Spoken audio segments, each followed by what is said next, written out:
How's it going, and welcome to my video on ranking all of the D&D 5th edition modules based on how much DM preparedness you need. Some of these books are going to be as simple as you open it up and you can run it purely as is, and some of these are going to require a lot of DM homework and a lot of time spent thumbing through all these pages and, cataloging everything and making sure that this adventure runs smoothly. I'm not going to go into any spoilers in this video at all, so this video is for anybody that is either looking to play in an adventure and appreciate their DM, or for aspiring people that want to become DMs in the future. I would strongly recommend some of these modules over others as first-time DMs, and we are going to get right into that right now. I have all of these categorized in alphabetical order, so let's go ahead and get started with number 1, Descent into Avernus. Descent into Avernus is a pretty simple adventure on paper. It is linear in some parts, especially the beginning, but then it becomes freeformed later on. I would definitely say that it is easier to run than some, so I'm going to go ahead and put it in some extra work required. There is a very openness to it to some degree, but it is an excellent adventure. There's a lot of things written out for you. There's a lot of lore behind it, which is all located right there in the book. You don't have to go looking anywhere else to discover what's going on other than just reading through the book, a good one time and having a great time with this module. Fun fact, I've got my name in this book. Next up, we have Curse of Strahd. Curse of Strahd is regarded as one of, if not the best module of all of 5th edition. There is so many people ranting and raving about it. It's the most active community in regards of the subreddits and all the discords. The Curse of Strahd community is super strong, and it's not hard to see why. The book is well written. The book is fantastic. The setting's great. There's so many things going for it that just make it work excellently.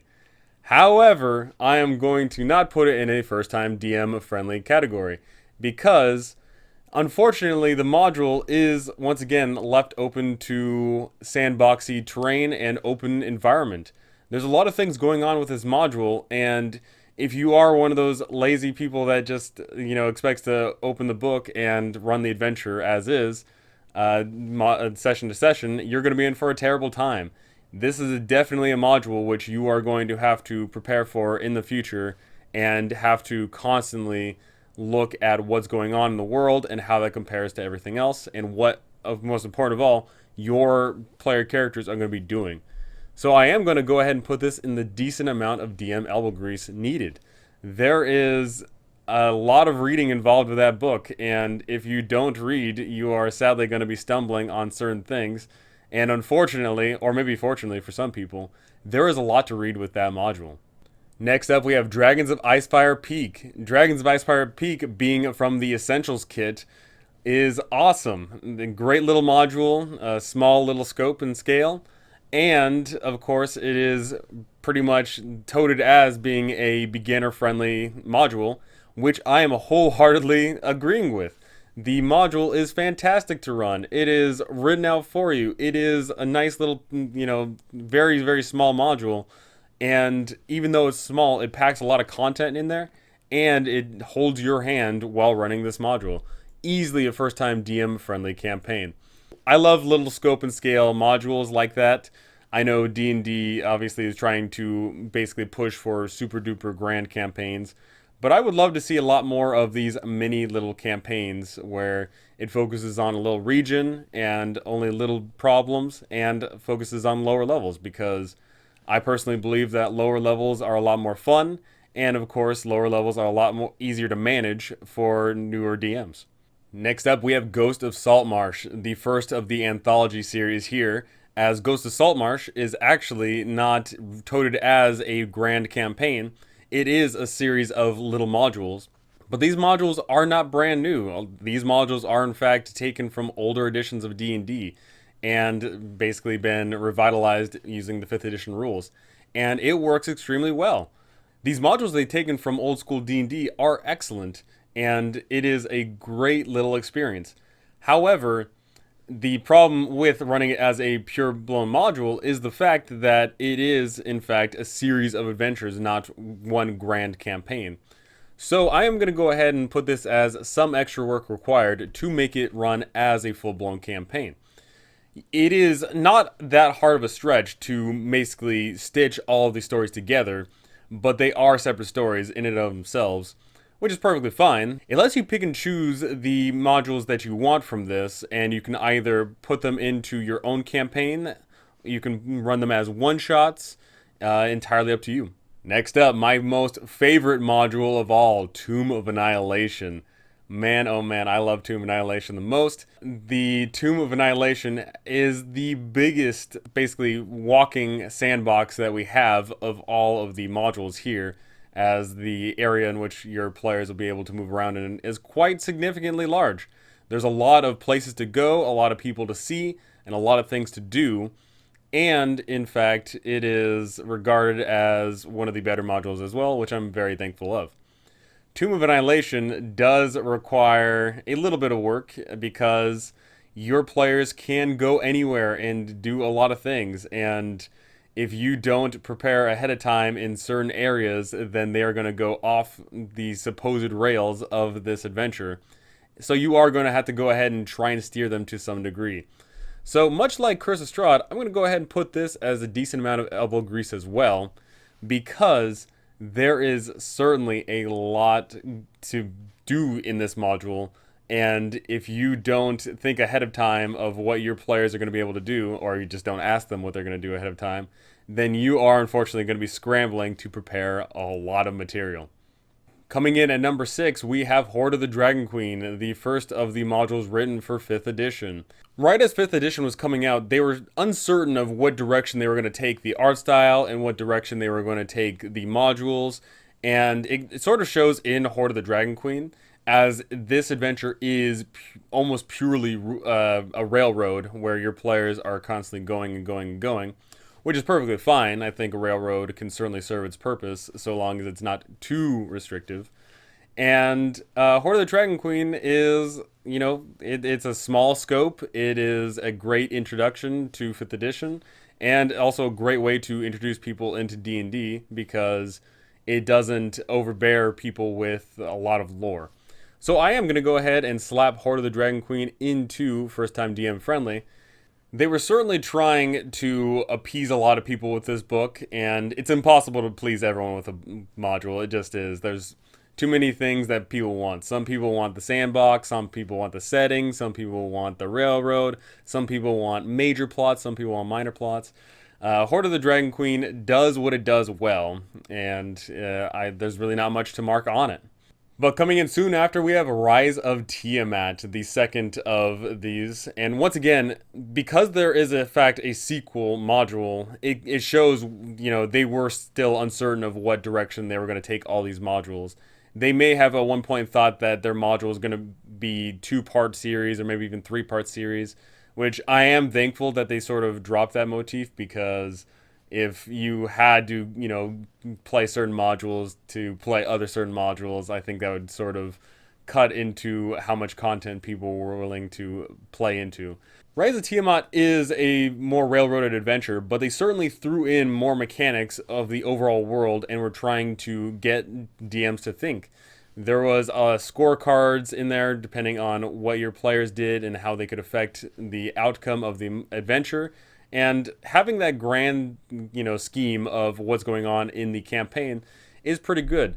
However, it does mean that you as a DM are going to have to, keep track of a lot of things. You are going to have to tailor certain parts of this module to fit in accordance with what happened in the last module and what they do throughout the entirety of this campaign. So I am going to go ahead and put this at some extra work required. Not too much, mind you, but it's certainly enough where if you're a first-time DM, you are going to have to start thinking a lot more outside of the session time. And look at that, we are hitting Icewind Dale, Rime of the Frostmaiden, the newest of the modules. Just came out recently, and my oh my, am I loving it. I know a lot of people are liking it. We're seeing a setting which we have barely touched on before in any of these modules, the Frigid North, and we're getting a lot of special rules and character creation. We're getting a lot of, nice little quests. We're getting a nice little sandbox. We're getting a whole bunch of villains to face. Unfortunately, as a DM, this is going to require you to seriously sit down and prep a lot ahead of time. There's a lot of ways you can run this module, and there's no way any two DMs are going to run this module the same, because you just can't. The module doesn't really hold your hand, which is perfectly fine. Modules don't have to hold your hands, but I know that a lot of people do need that hand holding in the beginning of their DM career.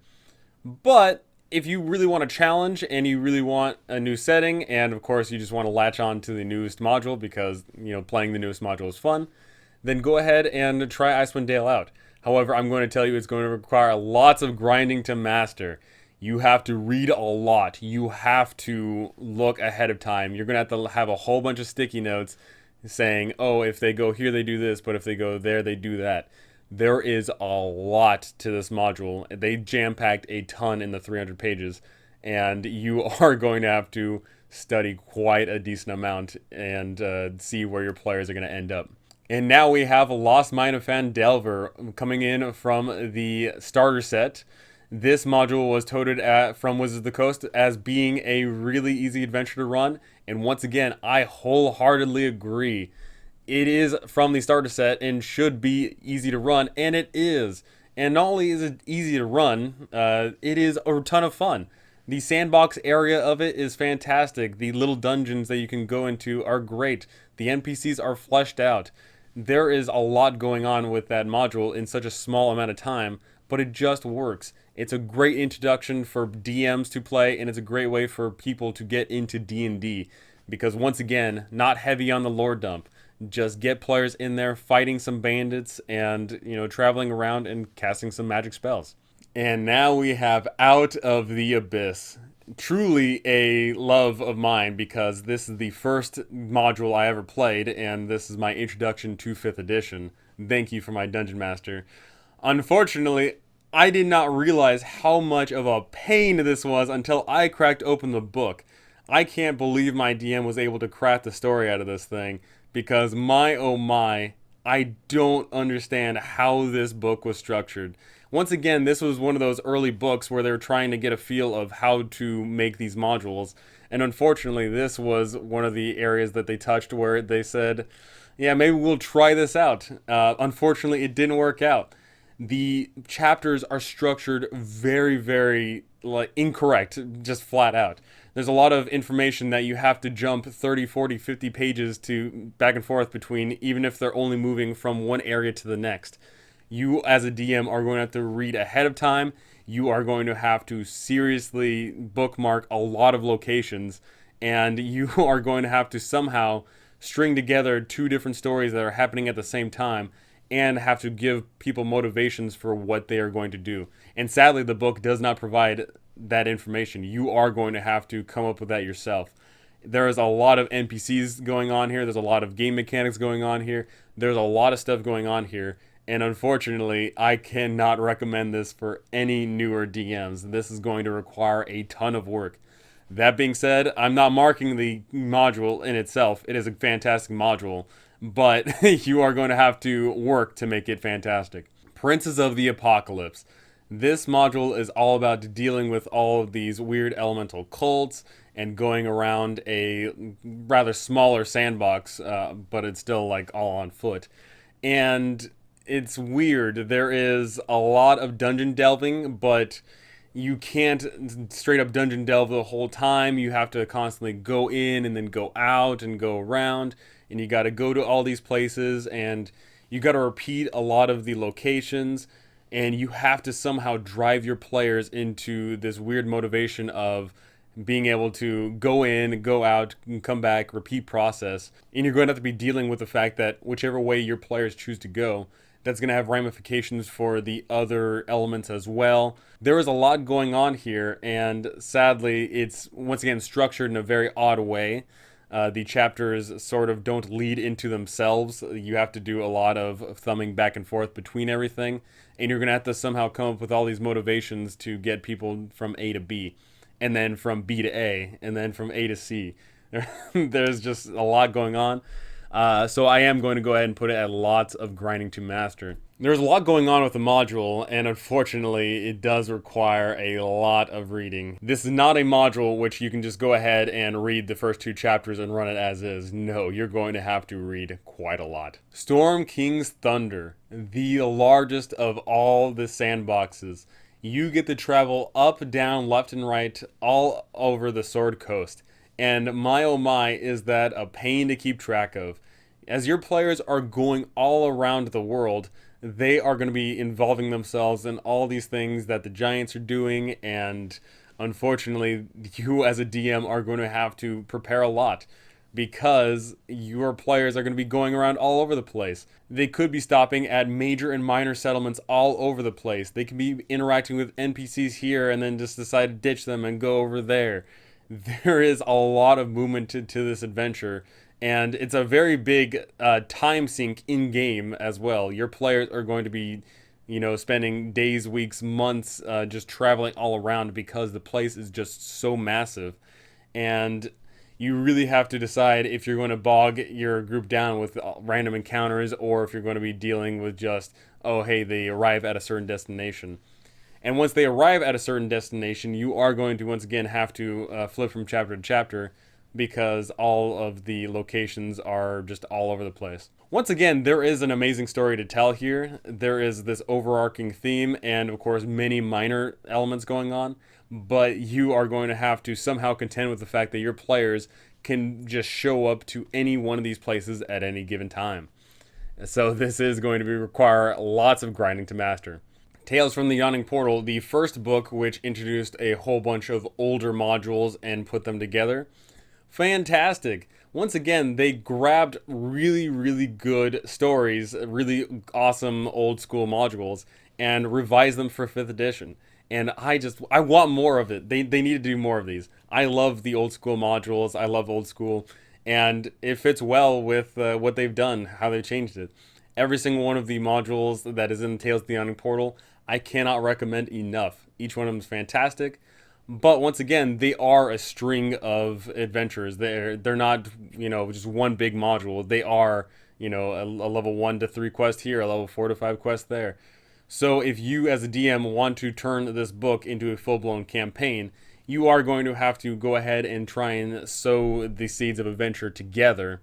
So it is going to require some extra work, basically getting your players to all of a sudden be here and then all of a sudden be there, because the modules, they are totally random and they are totally all over the place. But that's okay. If you're willing to put in just a little bit of work, you can make these series of adventures be one big campaign. And my oh my, is it going to be a fun, albeit probably short, campaign. Waterdeep Dragon Heist, the first of the Wizards of the Coast modules, which is being branded as not only a module but a set location. We have Waterdeep, we have Baldur's Gate, we have Icewind Dale. Waterdeep Dragon Heist is fantastic. It is a short mini adventure, but there is tons of replayability, not only for you as the DM, but most important of all, for your players. There's a lot of different elements going on. It's a bite-sized adventure, and also very important, there is a lot of info on the city. And because Waterdeep is one of the major settlements of the Sword Coast, it is good that we get all of this information.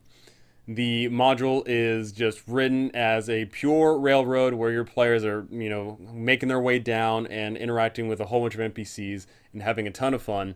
And thus, it is super easy for any DM to pick up because it holds your hand along the way. And that is fantastic. There should be a decent amount of modules that first-time DMs can go ahead and pick up and read and see how adventures may or may not run.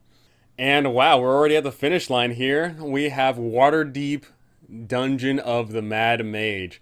Dungeon of the Mad Mage was a air quote sequel to Dragon Heist. While it is, touted as a sequel, it really isn't. It has nothing to do with the first adventure. It is just purely all about delving into the Yawning Portal, which is this massive underground complex where your players will be doing old school dungeon delving, clearing room to room, going floor to floor, interacting with a whole bunch of wacky and weird locations, and leveling up and having a great time. Dungeon of the Mad Mage is a huge book. It is massive. There's tons of things going on. There's a ton of stat blocks introduced into it. There's a ton of just information being poured into this module. And it actually is written relatively well. It is, easy to pick up and just run it as is. However, there is a small caveat. While it is relatively easy to pick up and read, and you can just run it room by room, and you don't have to do that much forethought into what's going on, the biggest thing about this is the fact that if you run it purely as written, this module is going to take you years to finish. And that's on average if you play, 3 hours a week, once a week.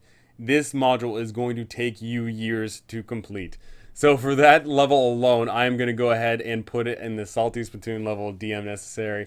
Because while all the other modules, you can definitely hammer away at them and get them done in a reasonable amount of time, maybe a couple months or maybe even a year, there is no way your group is going to run Dungeon of the Mad Mage purely rules as written in any decent amount of time. And wow, that is the rankings already right there. We got a pretty good list going on here. We got 4 adventures that are easy for first time DMs. We got 4 adventures easy-ish to run for newer DMs. 2 modules which do require a little bit of legwork, 3 which require a decent amount of legwork, and then 2 which are hard mode engage. As previously stated, every single one of these modules is fantastic. There is a really good story to be found in every single one of these modules.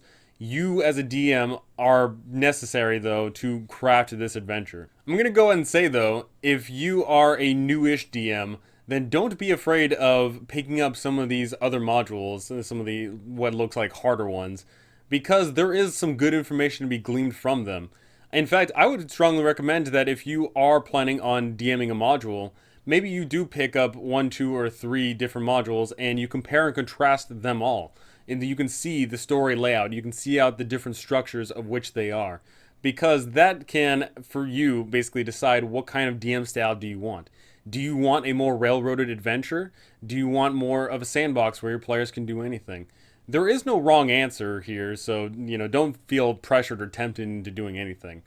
Really make these modules your own and really decide what elements you like from these modules and then craft the adventure you want to tell. Alright, that's going to do it for this video. Go ahead and tell me, do you think I'm right? Or do you think some things need to be changed in here entirely? Maybe you think that Tales from the Yawning Portal is way too hard for first-time DMs. Maybe you think Prince of the Apocalypse doesn't require that much work. I certainly think it does. Go ahead and tell me all about it. I have either DM'd, played, or partaken in every single one of these modules, and I can tell you that these books are great. And I am looking forward to all of the amazing content that Wizards of the Coast is going to be pushing forward to us in the future. That's going to do it for me, though. Thank you all for watching, and have a good time.